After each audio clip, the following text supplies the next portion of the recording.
Deus maravilhoso. Muito obrigada, Senhor, por esse privilégio, Senhor, que é estar aqui em contato com a sua igreja, em contato com a sua palavra. Meu Deus, fala através, meu Deus, dos seus estudos nessa noite, Senhor, estudo da sua palavra. Nós não queremos ficar na superfície, nós queremos mergulhar, Senhor, nós queremos ser transformados pela sua palavra, Senhor. Que haja testemunhos, que haja, Senhor, alegria, satisfação, depois de nós lermos a sua palavra. Porque como foi dito aqui, Senhor, a sua palavra que liberta, a sua palavra que transforma, há poder na sua palavra. Fica conosco, envia teu Espírito Santo, em nome do Pai, do Filho e do Espírito Santo. Amém. Glória a Deus. Na semana passada nós falamos sobre a mordomia do trabalho, né? Nós discorremos um pouquinho sobre a origem do trabalho, o que o pecado fez com o trabalho, né? O trabalho não é do diabo, o trabalho é de Deus. Mas depois da queda, o que aconteceu? A Bíblia fala que nós iríamos ter abrolhos, nós iríamos ter espinhos, que é o suor, o cansaço, a dificuldade. Isso vem acompanhado do trabalho, né? Muita gente, muitas vezes fala, não vou trabalhar não porque o trabalho é do diabo. Não, o trabalho não é do diabo, o trabalho é de Deus. Deus, antes da queda, Deus já tinha orientado Abraão para cuidar do jardim. A diferença é que quando ele cuidava, ele não suava, ele não cansava, ele gostava do que ele fazia. Aí veio o pecado, aí veio o suor, veio o cansaço, a fadiga, o tédio, que são os abrolhos que a gente lê lá em Gênesis, os cardos, os espinhos. Mas o trabalho é uma bênção, né? E ainda, lembrando do culto de domingo, porque é assim que nós caminhamos, de links e links, né? Nós vamos fazendo conexões, porque Deus vai falando, usando pessoas e vai confirmando.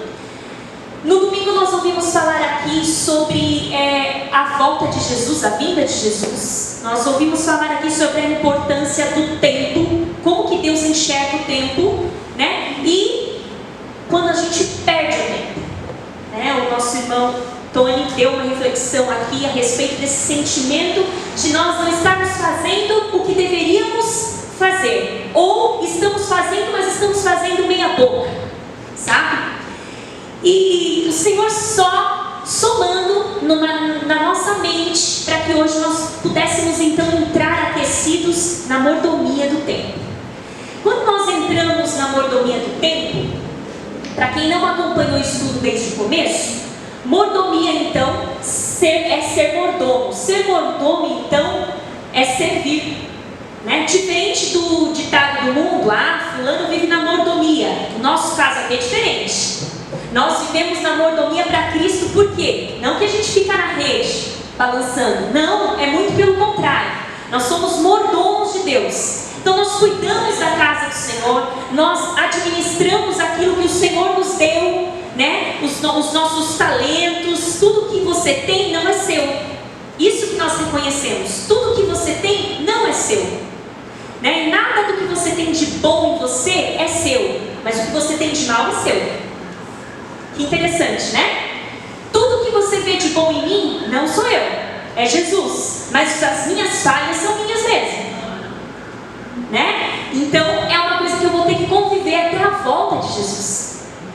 E quando a gente vai no dicionário, a gente vê o significado da palavra tempo. A gente vai encontrar que é uma época determinada, um prazo, né? Uma duração de um serviço. Quanto tempo dura o seu serviço? Tem um tempo, né? Um curso que você esteja fazendo, uma faculdade que você esteja cursando, tudo gira em torno de um tempo, uma ocasião, uma fase, uma oportunidade. Isso quer dizer tempo. Deus está acima do tempo. Nós ouvimos aqui no domingo que Ele é o alfa e o ômega, o princípio e o fim. Então para Deus não tem passado, presente e futuro. Para Ele é tudo igual. Ele conhece o fim desde o começo. Então Ele já sabe o que vai acontecer. Nós não. Nós pensamos, e amanhã? Como será? Para nós, o tempo está dividido. Como? Segundos, minutos, horas, dias, semanas, anos, meses, séculos. Quando nós vamos estudar história, nós vamos ler lá, no século XIX, é um tempo. No século XX, e nós estamos no século XXI. Então nós vivemos de tempos em tempos. Quando nós conversamos com pessoas mais antigas, mais velhinhas, o que eles falam? No meu tempo, não era assim. No meu tempo, o filho respeitava o pai. No meu tempo, a gente frequentava mais a escola. No meu tempo, a igreja era mais fervorosa. Então a gente divide por tempos, né? A quantidade de tempo não diz tanto quanto a intensidade desse tempo. Como que é verdade isso? Uma pessoa que tem 90 anos, muitas vezes, não viveu tão intensamente quanto alguém que tem 40, embora ele tenha um tempo de vida de 90. Porque o que manda não é o tempo, e sim a intensidade. Certo? Tem gente que já tem 40 anos, mas já viveu tanto, já tem tanta experiência, já viveu uma vida tão intensa, né? O tempo aí, ele é medido dessa forma, e é o chamado tempo de qualidade. A gente percebe o valor do tempo. Por exemplo, se você está esperando uma ligação muito importante na sua vida, e alguém te diz assim, vou te ligar daqui 1 hora. Essa 1 hora, ela parece o quê? 1 ano. 1 ano. Demora muito.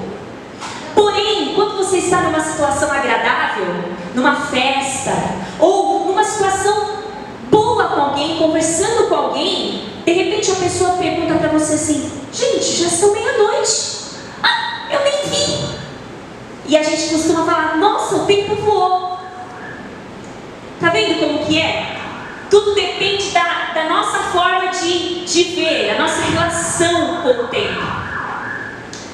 Quando nós estamos num ambiente chato, pesaroso, nós não vemos a hora. 1 minuto é muito.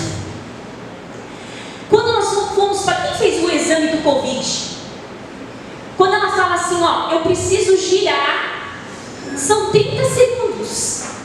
Nesses 30 segundos você vê a sua vida no telão, sabe? Sai lágrimas, não acaba nunca mais. Nunca mais, parece que você ficou com aquele negócio no seu nariz uma eternidade. Mas quando você vai ver no relógio, foram segundos. Porque o que manda é a intensidade que se vive. E não adianta a gente tentar entender a forma como Deus vê o tempo. Não adianta. O tempo, de qualquer forma, ele escapa das nossas mãos, nos vãos dos nossos dedos, como a água. A gente consegue segurar a água? Não, nós nem percebemos quando ela começa a escorrer pelos vãos dos nossos dedos. E o problema, sabe qual é o problema? Por que a gente precisa entender do tempo? Porque para cada minuto perdido, não tem recuperação. Essa é a verdade. O tempo, então, ele foi um presente de Deus dado para nós, para a humanidade usar com sabedoria.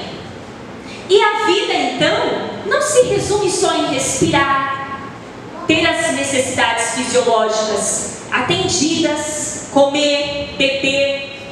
Jesus disse isso. Em Mateus 6,25 diz assim, não é a vida mais importante do que o dinheiro? E o corpo mais importante do que as vestes? Isso foi a pergunta de Jesus. Será que a vida não é mais importante do que as coisas? E aí o Senhor nos ensina que então a nossa trajetória nessa terra vai muito além de comer, beber, dormir, andar por aí. E aí dá o horário, a gente volta para casa, dorme, e no dia seguinte a gente começa a rotina de novo automaticamente. quando a gente vê, já é sexta-feira e depois já é domingo, culto de domingo aqui, já estamos recebendo a bênção apostólica e vai começar tudo de novo. E aí quando a gente vê, já é o meio do ano. Aí quando você vê, do meio do ano para Natal, você já começa a ver as luzinhas nas casas. Aí você fala, meu Deus, mas já é época de enfeitar a casa? Já está chegando o Natal. E é assim o nosso tempo, de tempos em tempos. O tempo na Bíblia, nós vamos ler lá em Gênesis, capítulo 1, versículo 14 e 15. Nós vamos ver que Deus criou então o tempo. Gênesis, capítulo 1, versículo 14 e 15 diz assim: Disse Deus: haja luminares no firmamento do céu para separar o dia da noite. Sirvam eles de sinais para marcar estações, dias e anos. E sirvam de luminares no firmamento do céu para iluminar a terra. Então Deus criou o tempo. Deus criou o homem para ser infinito. Aí veio o pecado e trouxe a morte. Uma curiosidade: quando não existia relógio, a referência das pessoas era o quê? O sol. Então olhava-se a posição do sol e sabia-se mais ou menos que horas que eram. Na Babilônia, no Egito, no século XVI, antes de Cristo, eles usavam relógios movidos a água, movidos a areia.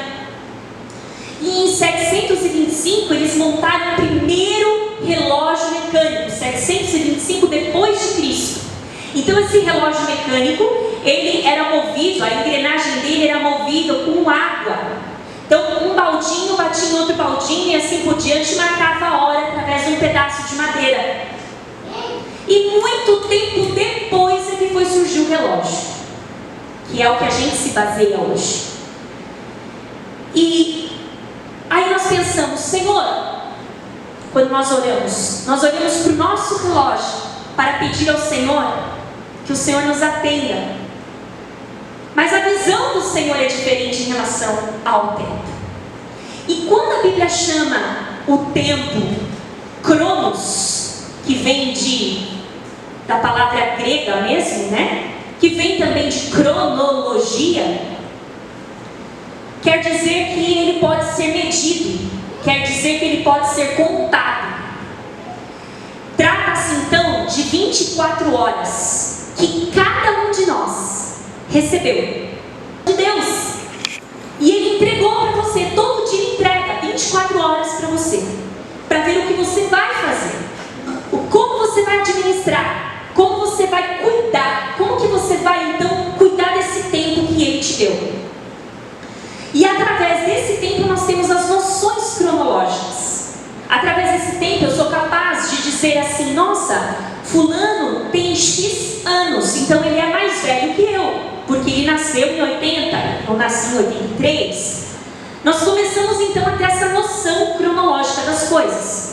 Quando a gente pensa no tempo de Cristo, a nossa mente já monta, não sei a de vocês, mas a minha, já monta o tempo romano, aquelas sandálias. Nós voltamos para o tempo, daquele tempo lá. E aí nós olhamos uma oração que nos comove na Bíblia, de alguém que percebeu o valor do tempo. Vamos lá? Salmos 90. Essa pessoa fez uma oração a Deus. Salmo 90, versículo, vamos ler do 10 em diante. Salmos capítulo 90, versículo 10 em diante. Diz assim: a duração da nossa vida é de 70 anos, e se alguns, pela sua robustez, chegam a 80 anos, o melhor deles é canseiro e enfado, pois passa rapidamente, e nós voamos. Quem conhece o poder da tua ira? E a tua cólera segundo o temor que te é devido? Ensina-nos a contar os nossos dias, de tal maneira que alcancemos um coração sábio. Quem disse isso? Davi, orando ao Senhor: Senhor, ensina-me a contar os meus dias. Ou seja, não ficar pensando assim, vou morrer. Não, eu sei que vai passar esse tempo. Então ensina-me a dar valor para os meus dias, para que eu possa aproveitar as oportunidades que o Senhor me dá, para que eu possa aproveitar as bênçãos que o Senhor me dá. Ensina-me a aproveitar a ocasião, a aproveitar a oportunidade, a aproveitar o momento. E aí nós vamos ver que tem o tempo Kairos. O tempo Kairos significa tempo de Deus. Como o próprio nome diz, esse tempo só pode ser definido, decifrado e explicado por Deus. Salmos 30. Vamos lá no Salmo 30. Versículo muito conhecido. Salmos 30, versículos 5 e 6. De Moisés? Tá. O pastor Márcio está falando que o Salmo 90 é de Moisés. Os irmãos me perdoem. Salmos 30.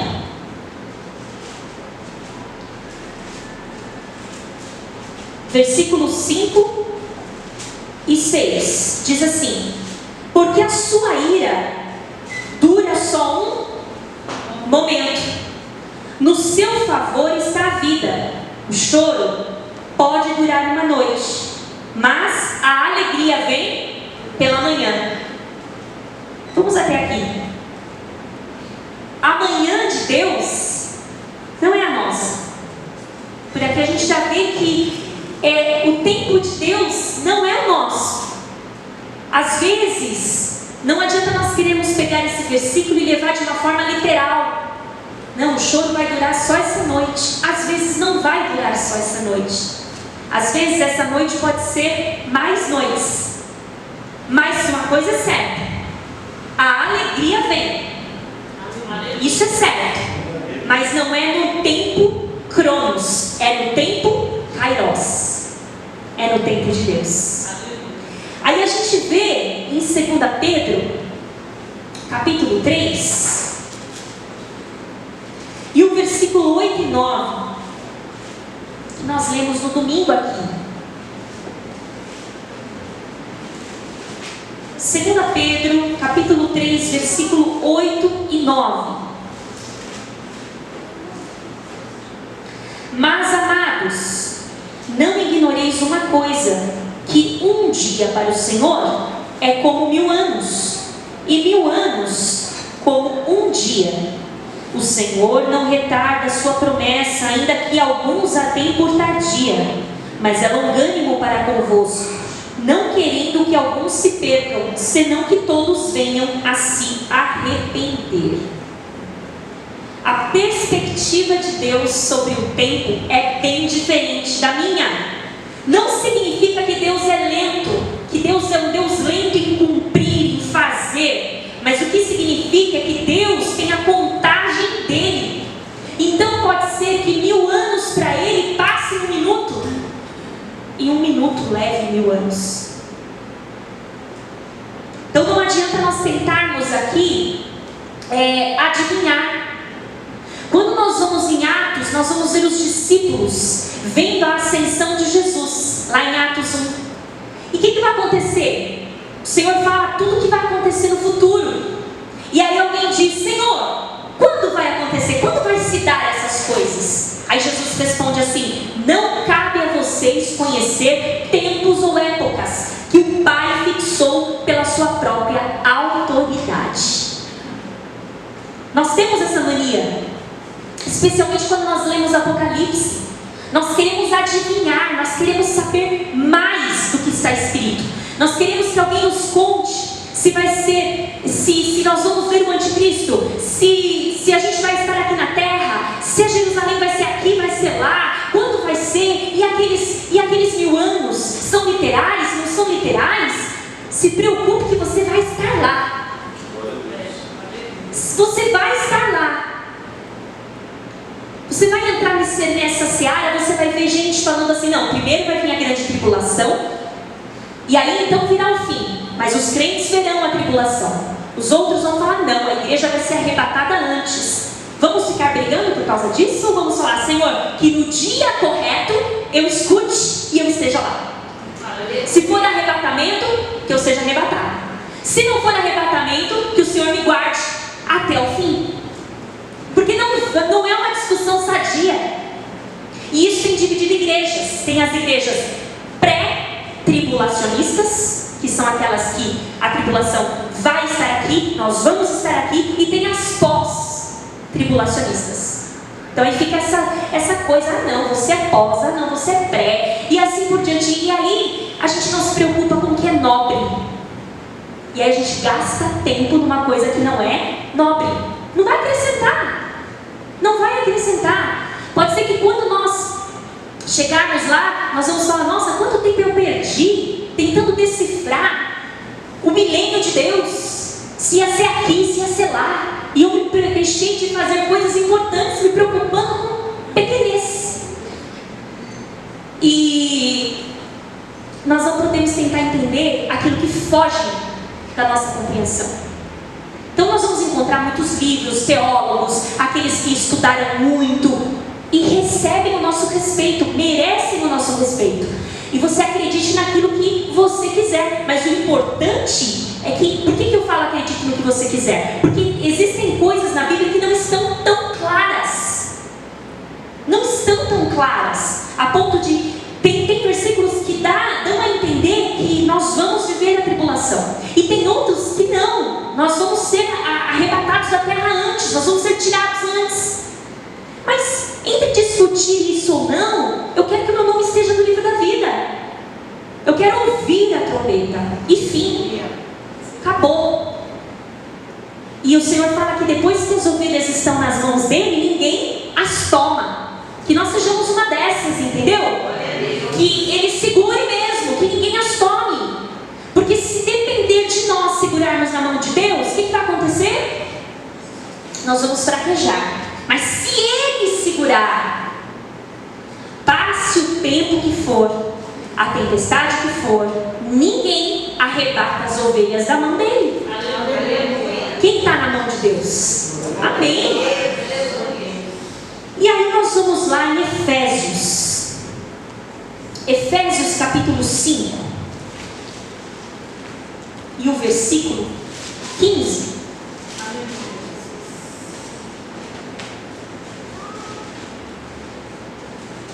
Efésios capítulo 5, versículo 15 e 16. Vamos ler o 14 também? Vamos lá, 14, 15 e 16. Olha o 14.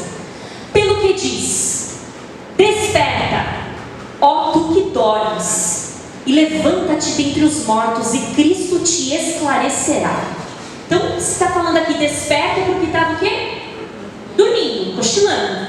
Versículo 15. Portanto, vede prudentemente como andais, não como nécios, mas como sábios, remindo o tempo, porque os dias são maus. Pelo que não sejais insensatos, mas entendei qual seja a vontade do Senhor. Aí, em Colossenses, um pouquinho na frente, nós vamos ler o capítulo 4. Fica assim com a mão, ó. Fica com a mão em Efésios e abre em Colossenses. Capítulo 4, versículo 5. Está bem pertinho um livro do outro. Colossenses capítulo 4 e o versículo 5.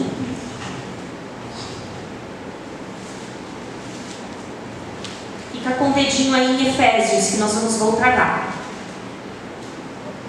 Colossenses capítulo 4 e o versículo 5 diz assim: andai com sabedoria para com os que estão de fora, remindo o tempo.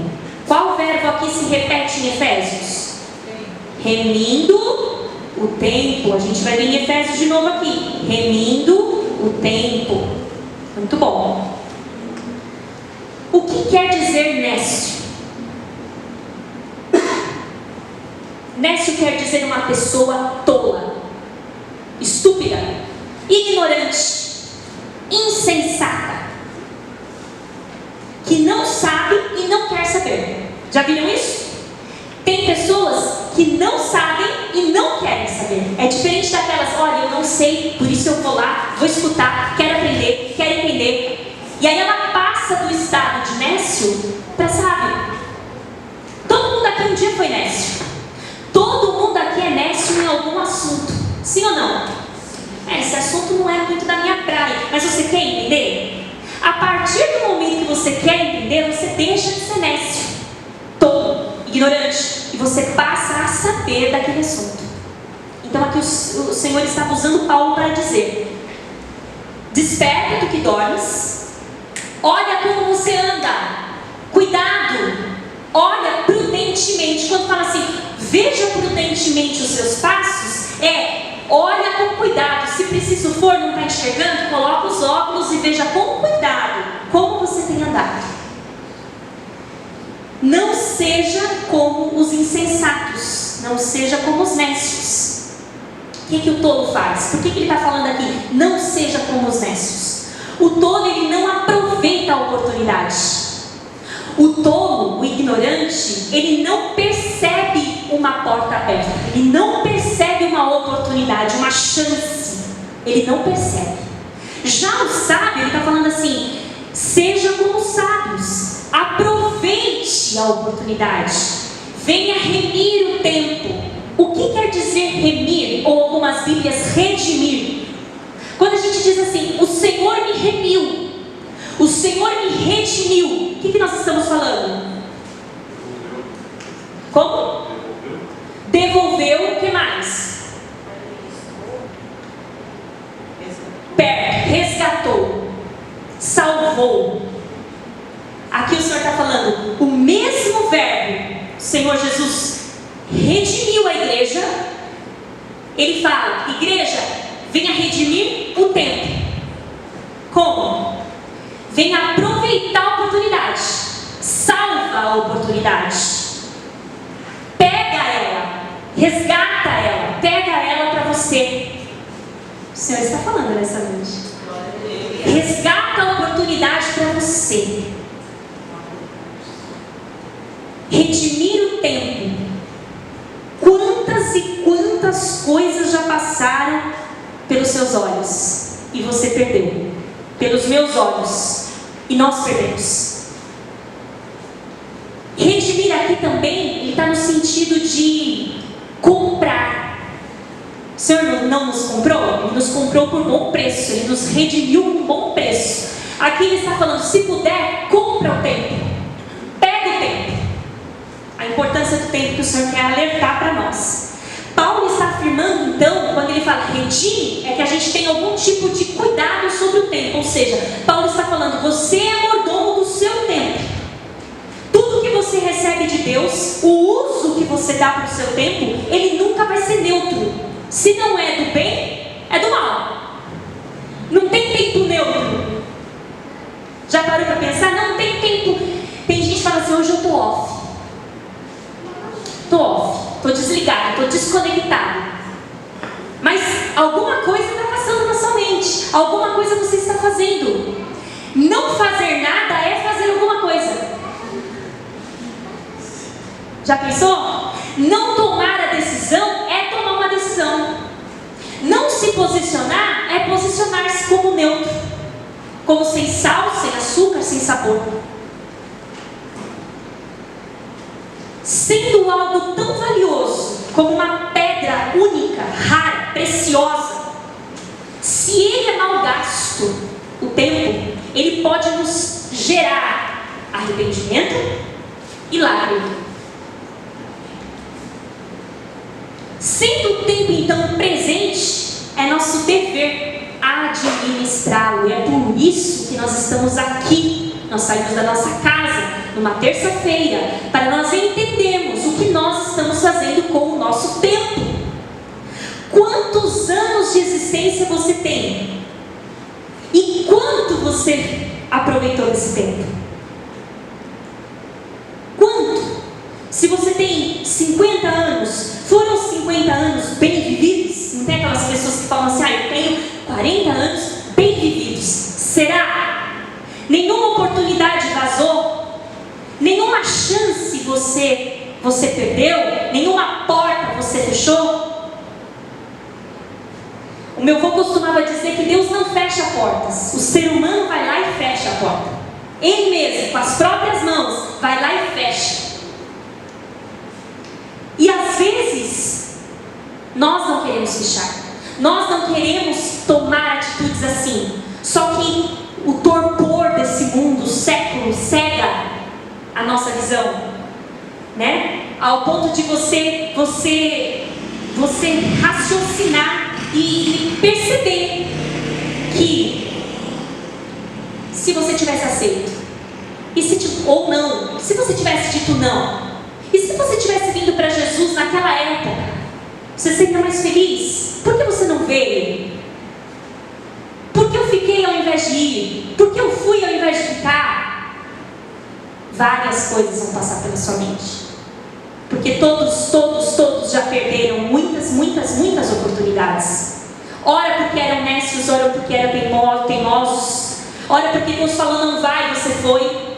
Deus falou fica, você foi. Deus falou vai, você ficou. Deus falou aceite, você disse não. Deus disse não, você foi lá e aceitou. Porque por um minuto a gente pensa que manda no peito. Por um minuto. E o que mais a gente escuta hoje? Eu não tenho tempo. E aí, Deus quer nos mostrar assim: como assim você não tem tempo? Eu te dou 24 horas. Aí nós olhamos as pessoas que parecem produzir mais que nós. E aí chega ao final do dia, nós falamos assim: poxa, hoje o dia poderia ter 25, 26 horas. Eu precisava de mais horas. Você recebeu exatamente o tanto que era necessário. Foi mal administrado. Nós administramos mal. Ninguém nessa terra recebeu 1 minuto a mais que você. Não, Deus não olhou e falou: vou dar 25 horas para essa pessoa, vou dar 26 para aquela. Não, 24 horas iguais. Não só para nós aqui. Lá no Japão tem alguém com 24 horas também, acordando agora, por sinal, ou já está no trabalho, mas o tempo dele está correndo lá. 24 horas em qualquer parte do mundo. E Deus não nos dita o que fazer, não nos obriga. Ele dá o presente e amém. Use. Ele não fala assim: hoje eu te dou um cronograma para ser cumprido e você tem que cumprir. Não, porque nele há bondade, há misericórdia, há compaixão, há longanimidade. E Ele entrega para você todos os dias. Mesmo quando você estraga, no dia seguinte você tem de novo. Mesmo que você olhe assim: nossa, como todos os dias são iguais. Não são, para Deus não. Cada dia é um dia. Cada dia é um dia diferente. Mas nós olhamos o dia e nós falamos assim: ai, que tédio, todo dia é igual. Não.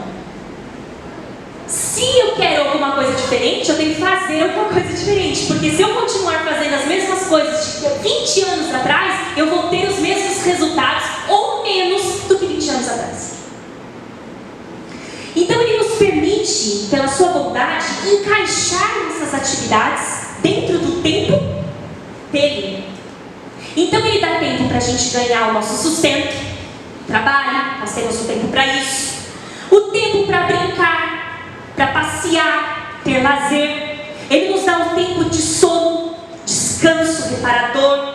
Ele nos dá o tempo de adorarmos a Ele, cultuarmos, orarmos, cantarmos. Ele nos dá o tempo de estudarmos.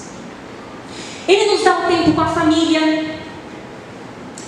Ele nos dá o tempo para fazer a obra de Deus e também para ajudar o nosso próximo.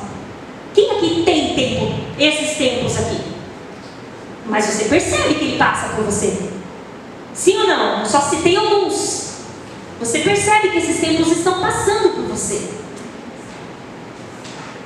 E diferente do dinheiro que eu posso pegar o dinheiro e falar: hoje eu não vou gastar esse dinheiro, eu vou economizar e vou guardar. Dá para guardar o tempo?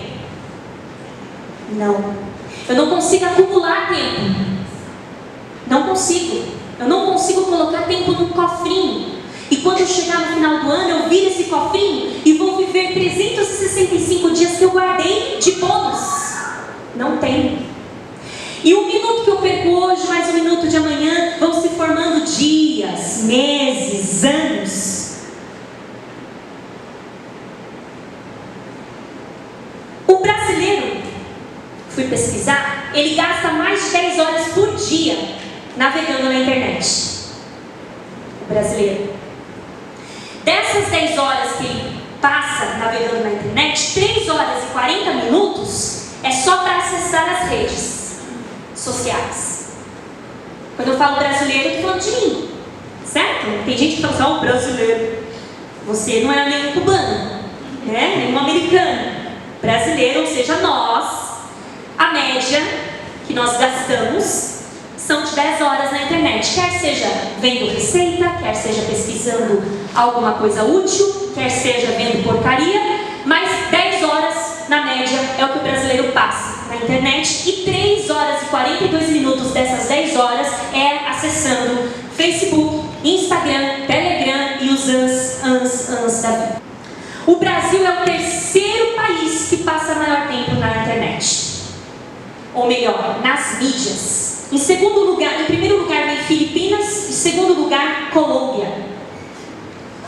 O que o brasileiro mais faz? Envia mensagem, compartilha vídeo e foto. É o que a gente mais faz nas redes sociais. E aí vem o prejuízo, né? Por quê?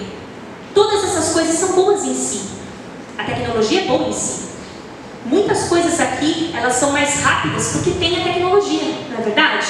Como que nós fazíamos anos 80, anos 90, acho que não sei se os anos 2000, quem nasceu no ano 2000 fazia isso, mas vou falar pelos anos 80 e 90, as pesquisas escolares. Nós íamos na biblioteca, nós tínhamos que abrir a enciclopédia. E aí, se era um trabalho que muitas pessoas tinham que usar a mesma enciclopédia, então nós tínhamos que marcar com a bibliotecária para que guardasse aquele horário para nós, reservasse aquele horário para nós. Não podíamos riscar o livro, não podíamos nada, rasurar, nós tínhamos que xerocar, né? Mimeógrafo, o cheiro do álcool, né? Aquele cheiro que o aluno gostava e assim por diante. Hoje, com um clique, com um dedo, a gente consegue descobrir o que está acontecendo na Ucrânia. Rapidinho, com um clique. A gente consegue, através do Google Maps, ver aonde é a rua que a gente mora. Né? A gente consegue ir com o mouse lá: olha o portão da minha casa, olha, tem uma pessoa perto do poste, quem será essa pessoa? Só pode ser a vizinha. A gente consegue ver. Antigamente nós não tínhamos esse recurso. Então a tecnologia tem o seu valor. Só que nós passamos então a não redimir o nosso tempo. A gente não está administrando bem esse tempo então. E o desperdício está batendo na nossa porta.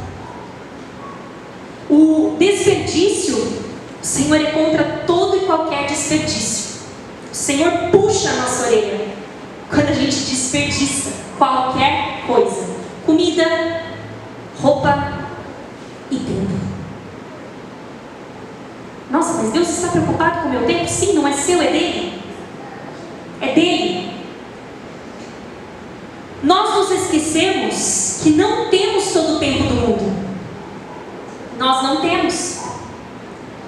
Nós somos seres humanos limitados. Depois que o pecado entrou, nós ficamos limitados, finitos. E assim como a parábola dos talentos, que o Senhor daquele lugar foi viajar, deixou os talentos nas mãos dos seus obreiros, e quando ele voltou, tinha um que tinha prosperado no que o Senhor tinha dado, o outro prosperou, mas não muito, e o outro nem sequer trabalhou porque tinha medo do seu Senhor. E aí o Senhor Jesus conclui essa parábola falando que vai ser assim também. Ele vai requerer os talentos. E aqui o Senhor também nos lembra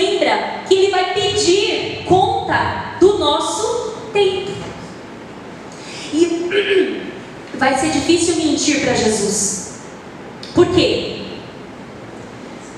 Ele vai falar assim: você não tinha tempo?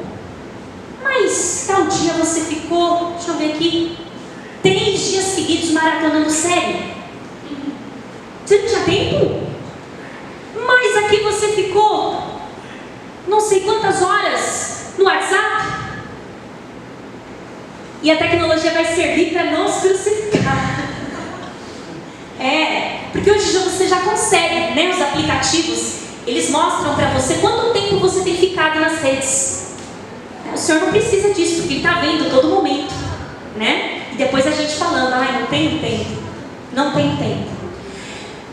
Quantas vezes o Deus desse século, ele cegou o nosso entendimento, deixando o tempo passar. Todas as coisas têm o seu lugar, não foi assim? Tempo de sorrir, tempo de plantar, tempo de colher, tempo de dormir, tempo de acordar, não é assim? Quando eu desperdiço o meu tempo, o primeiro a se prejudicar sou eu, porque eu não tirei a conclusão certa e eu não terei esse tempo de volta. Então o prejuízo é meu. O dia que eu recebo, ele é único e não haverá outro igual, embora ele pareça igual, mas não vai ser igual. O meu próximo também é prejudicado quando eu desperdiço o meu tempo. Vou dar alguns exemplos. Horas mal trabalhadas resultam em prejuízo do patrão. Eu prejudico o meu patrão. 1 minuto de atraso de um médico pode custar a vida de um paciente. Não dá uma aflição quando você vê uma pessoa precisando ser medicada e a enfermeira está no celular? Não dá uma aflição? Ela não entende a responsabilidade dela ali. Aí você fala: é mesmo, responsabilidade com vidas. Mas o tempo que ela tem é o mesmo tempo que eu tenho. E o que ela está fazendo com o tempo parece mais grave porque vai matar alguém. Mas ela está matando o tempo também, assim como eu.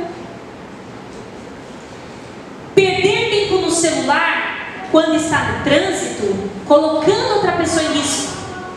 Pode acontecer um acidente, pode acontecer de você mesmo se acidentar ou atropelar alguém por causa do seu tempo mal gasto.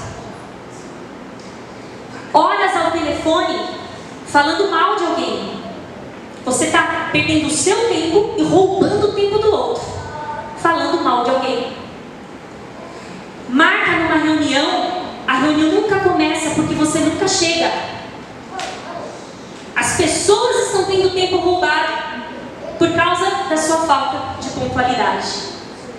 Conversas fúteis, sem valor. O Senhor já disse que nós vamos dar conta de toda a palavra que a gente falou. Já pensou? Já pensou? Deus, Ele não é aquele que vai falar assim para você: um dia você falou. Ele vai falar assim: na quinta-feira, às 19 horas, você chegou na casa da rotina e você começou a falar tanta coisa vã para ela. Você falou, e aí vem, você falou isso, A, B, C, e ela respondeu F, G, H, nada disso foi útil. E o tempo que você gastou é meu.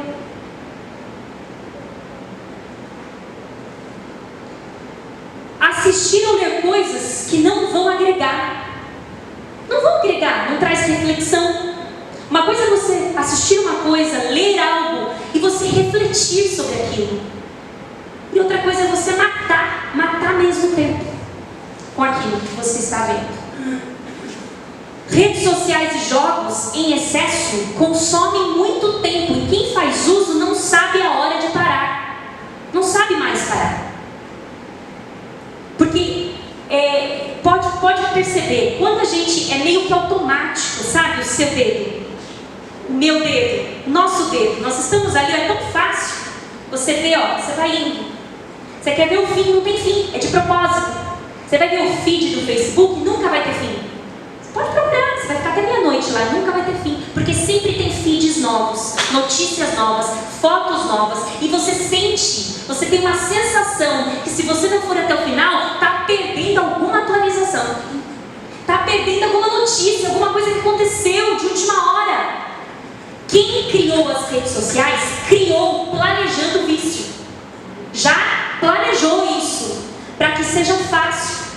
Quantas vezes você está lá, no seu trabalho, e aí trabalho pode ser um trabalho ou trabalho de casa, e você fala assim, nossa, apitou meu celular, deixa eu dar uma olhadinha.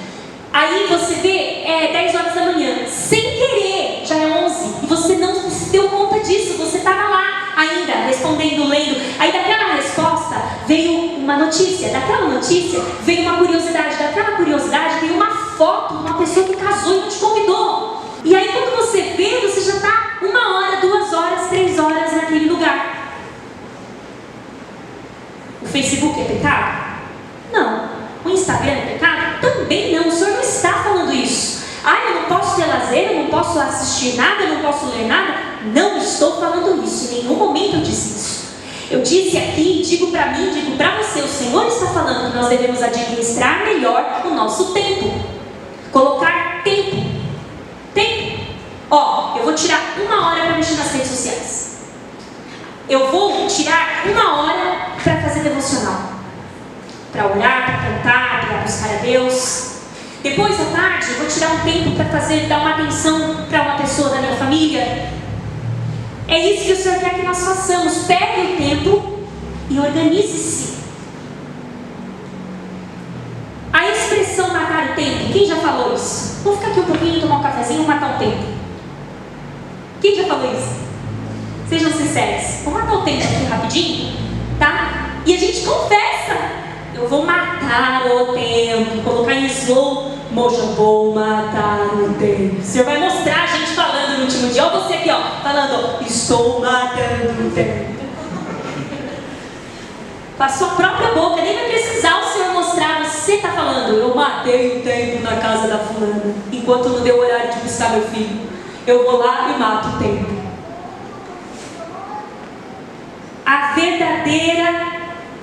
O verdadeiro aproveitamento do tempo não é fazer tudo ao mesmo tempo, mas fazer tudo que é útil. Vamos lá em Marcos, capítulo 1. Nós vamos ver o melhor administrador do tempo e que tinha tempo marcado. Marcos, capítulo 1, e o versículo 35 e 39.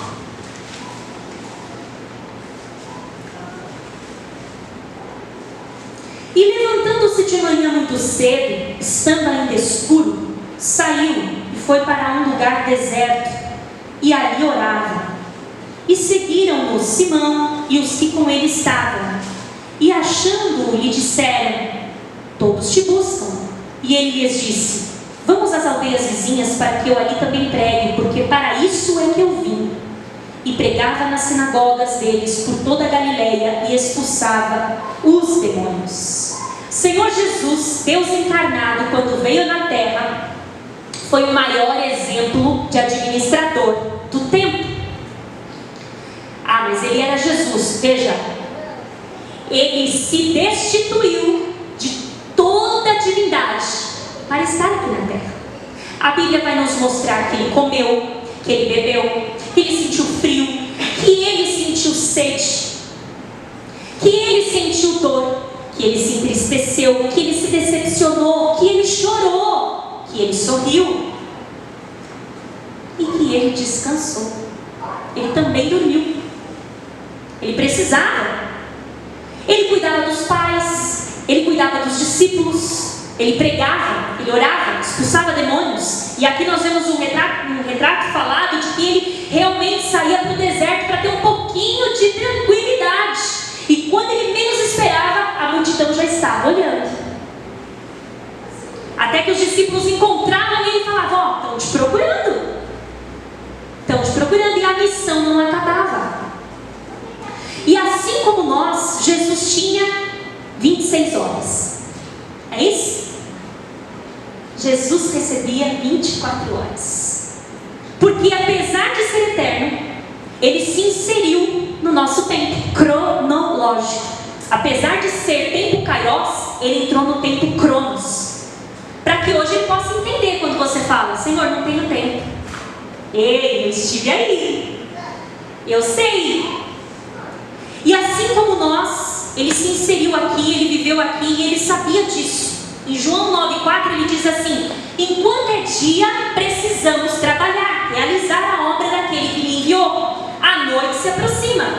Não é a noite se aproxima quando ninguém pode trabalhar.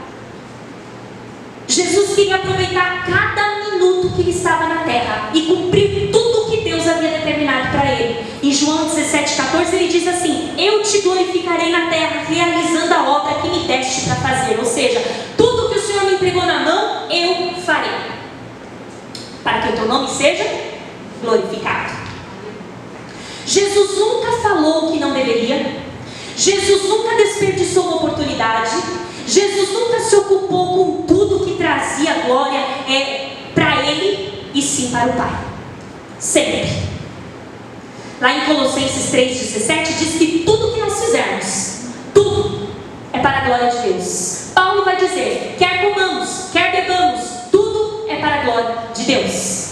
Estando na rua, estando no trabalho, estando em casa, eu não posso me esquecer que tudo é para a glória de Deus. Qual que é o nosso problema? A gente santifica o tempo que a gente está aqui e separa o tempo que a gente está lá fora, sendo que para o Senhor é um tempo único.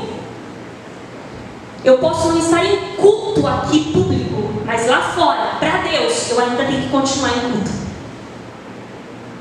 Porque o tempo para Ele é... então aquela história de ser crente aqui dentro cai por terra agora. Cai por terra agora, porque o tempo para o Senhor é igual. Não, eu tenho um tempo de crente. Domingo é meu dia de crente. Domingo é o dia que eu começo a falar glória a Deus, aleluia. Sai Satanás, em nome de Jesus, glória a Deus. Na segunda-feira eu volto a falar a palavra torta, porque daí é o meu tempo de mundo. Então o seu tempo não está com assim, conectado com Deus. Porque para Deus, a única diferença é que aqui nós vamos finalizar o culto público e nós vamos continuar cultuando a Deus na nossa casa, na nossa família. E quando nós estivermos lendo alguma coisa, assistindo alguma coisa, nós temos que nos perguntar se glorifica a Deus. Nós estamos vendo algo que glorifica a Deus. Jesus sabia priorizar as suas tarefas. Ao lermos os evangelhos, nós vamos ver que Jesus era muito atarefado. Sim ou não? Ele curava, ele ensinava, expulsava demônios, mas ia a festas de casamento. Ia jantar na casa de pessoas improváveis. Dormia na casa de outras pessoas, mas sempre com o objetivo: cumprir a missão. Como seria a caminhada de Jesus se ele estivesse nos nossos dias? Com os mesmos afazeres. Ele também foi tentado com distrações, assim como nós somos tentados todos os dias. Nós somos tentados com distrações. Nós tendemos a deixar sempre a tarefa chata por último. Você pega e fala assim: isso é chato, vou deixar para amanhã.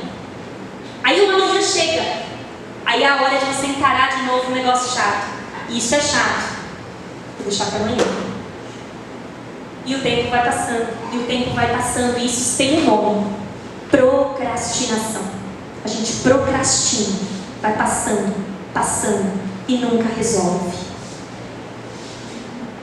Se Jesus tivesse os aparelhos tecnológicos que nós temos hoje, ele ia ser uma pessoa que ia ser solicitada em podcasts.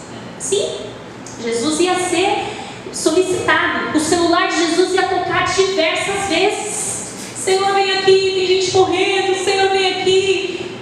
E como que ele iria fazer? Jesus sabia priorizar e planejar de modo que ninguém ficasse sem ser atendido. Como exemplo disso, na sexta-feira nós vimos aqui a explanação da mulher do fluxo de sangue versus a filha de Jairo. 2 milagres numa caminhada só. Planejado. Tudo planejado. e executado para a glória de Deus.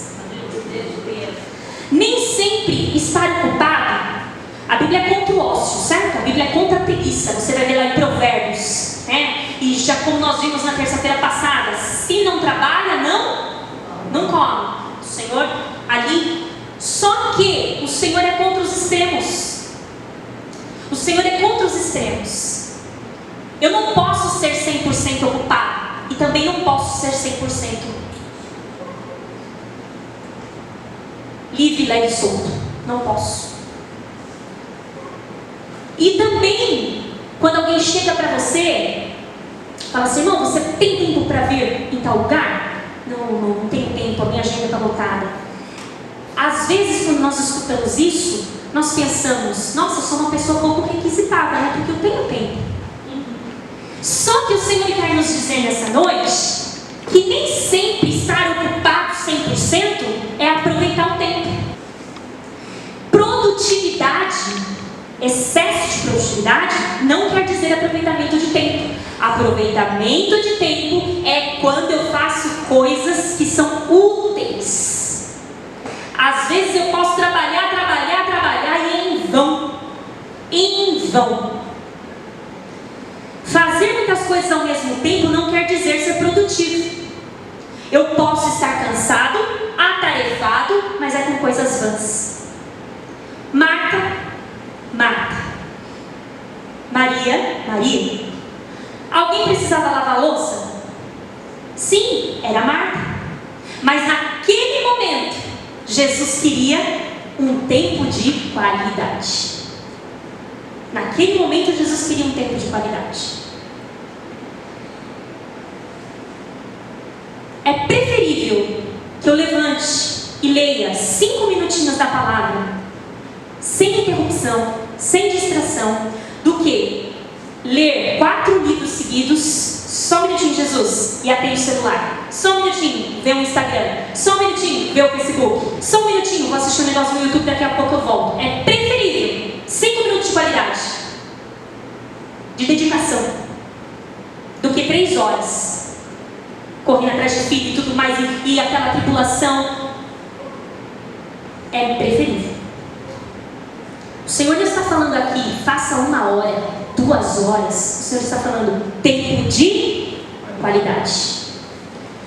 Não fazer nada é gastar tempo também. Então, peraí, se eu sou produtivo, eu gasto tempo? Sim. Se for com coisas vãs, sim. Por exemplo, vamos falar um pouquinho aqui ainda do ocupado. Tem irmãos que são muito ocupados e muito dedicados com os que são de fora, mas não são tão igualmente preocupados e ocupados com a sua família. E aí ele chega cansado, achando que fez muito para Deus, correu bastante, cuidou muito. O ministério da família dele está em frangalhos. Não soube administrar o tempo. Então, muitas vezes, uma coisa que tem aparência, o verniz de santidade, o verniz de piedade, nem sempre é santo. Nem sempre é santo. A ociosidade também. Então eu tenho que ficar ligado o tempo todo. Essa semana eu vi uma charge escrita assim: o que mais irrita a minha esposa é me ver sentado. Uma charge, né? O rapazinho falando: o que mais nunca vi, viu? É eu sentar, a minha esposa se irrita, né? Tem pessoas, né, que trabalham com a gente que falam assim, quando está saindo de férias, a gente fala: boas férias. Boas férias. Eu vou ter que fazer reforma, eu vou ter que subir, descer, trocar, comprar, realizar, né, transformar, pintar.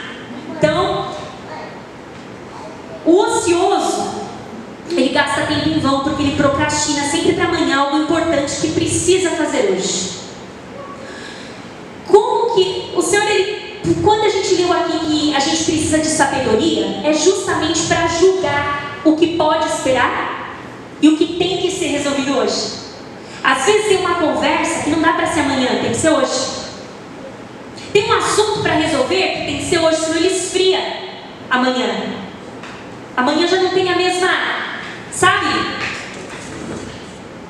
A mesma aplicação. Tem que ser hoje. E tem coisas que podem ser amanhã. Não tem uma urgência. Como que eu sei? Sabedoria de Deus. Sabedoria de Deus. O que o Senhor disse? Não seja como necios, mas seja como sábios. Aproveite o tempo. E aí o Senhor fala que o ócio, o preguiçoso, é pecado. Sim, mas você trabalhou a semana toda. Você precisa descansar.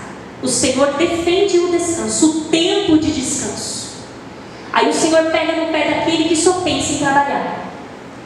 O Senhor, Ele fez no quarto mandamento, Ele fez o 7º dia, já para descansar. Deus descansou. Jesus descansou. E por que eu não posso descansar? Porque eu não quero descansar.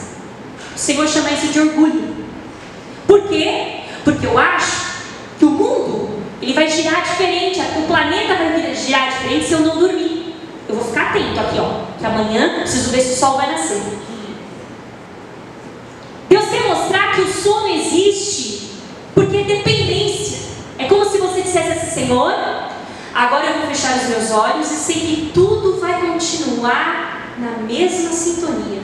Por quê? Porque o mundo não depende de mim. O mundo não gira ao meu redor. Então eu vou dormir porque o Senhor está controlando tempestades, controlando acidentes, controlando a noite, controlando o dia. Eu sei que amanhã o sol pontualmente vai nascer. Eu não preciso ficar preocupado. Eu tenho que ter um tempo de descanso. O Senhor quer, Ele deu o sono. Tem gente que dorme 4 horas por noite e quer ter vida longa. O Senhor deu o sono. Deu o sono para que nós tenhamos mais qualidade de vida. Deu o sono para que nós tenhamos mais energia durante o dia. Para que nós tenhamos mais disposição para servir Ele melhor. Tudo com equilíbrio. Tudo que Deus fez é bom e deve glorificá-lo. Nosso melhor tempo gasto, e assim eu termino, é quando nós estamos na presença de Deus. É o nosso melhor tempo gasto. O melhor tempo gasto é num louvor, numa adoração, numa leitura da palavra, numa conversa com a família, uma conversa entre irmãos. É nosso melhor tempo gasto. Nosso melhor tempo gasto é fazendo uma visita, é ajudando um necessitado, é orando, é cultuando. As nossas forças são renovadas quando nós fazemos isso. O Senhor nos garante, Ele nos garante que aquele que entrega o tempo para Ele, o Senhor devolve com galardões. O Senhor nos garante maior produtividade. O Senhor nos garante mais sabedoria para sermos mais e mais produtivos, fazermos mais para a glória dEle. Em Eclesiastes 3:11, Deus fez tudo formoso no seu devido tempo. E olha que lindo. E colocou a eternidade no coração do ser humano. Por quê?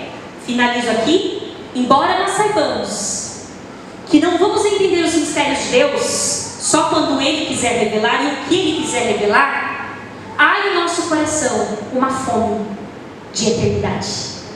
Porque Ele colocou o desejo da eternidade. E vai chegar um dia que nós não vamos viver mais no tempo Cronos. Nós vamos viver no tempo Kairos. Nós não vamos mais saber se é quarta, quinta, sexta, sábado, se tem que levantar cedo, cuidar de um, cuidar de outro. Nós vamos estar no céu, onde o dono do tempo estará do nosso lado. Vai ser o tempo de Deus.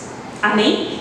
Aí nós vamos poder perguntar: Senhor, me explica aquela frase lá, 1 dia 1000 anos, e 1000 anos é um dia. Aí nós vamos estar lá para entender. Amém, irmãos? Recebam esse estudo, recebam essa palavra. Que o Senhor nos ensine a administrar o nosso tempo. É difícil, não é? É bem difícil administrar o tempo, porque já está pronto na nossa boca. Estou ocupado.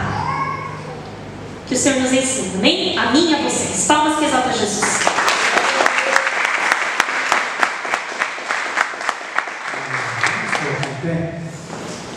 Lembrando os irmãos que amanhã, 8 horas, tem oração, irmã assim? Já teve segunda, terça e quarta. Aleluia. E sexta-feira, irmãos, culto da tarde era às 15 horas. Nós estamos com a campanha, né? O pastor está com a campanha aqui. É o terceiro dia da campanha, no Salmos 42, versículo 11. Amém?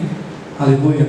Os irmãos venham, a partir das 7h30, às 19h30 está começando essa campanha, na sexta-feira. Sábado, culto com os varões. Amém? Domingo, culto da família. Que Deus abençoe a vida de todos. Uma ótima semana em nome de Jesus. Soberano Deus, eterno Pai, neste momento queremos te louvar, Senhor, e te agradecer por cada vida aqui presente, Senhor, por tudo aquilo que foi realizado, por esse estudo maravilhoso para o nosso coração. Leva o teu povo em segurança até os seus lares, Pai, conceda uma noite feliz, agradável e uma semana abençoada. Esse é o desejo do nosso coração, para o louvor da tua glória, em nome de Jesus. Amém? Que o grande amor de Deus e a graça do nosso Senhor e Salvador Jesus Cristo e a doce comunhão e consolação do Espírito Santo de Deus esteja com todos nós, não somente hoje, mas para todos sempre. Todos digam amém. Vão todos em paz. Amém.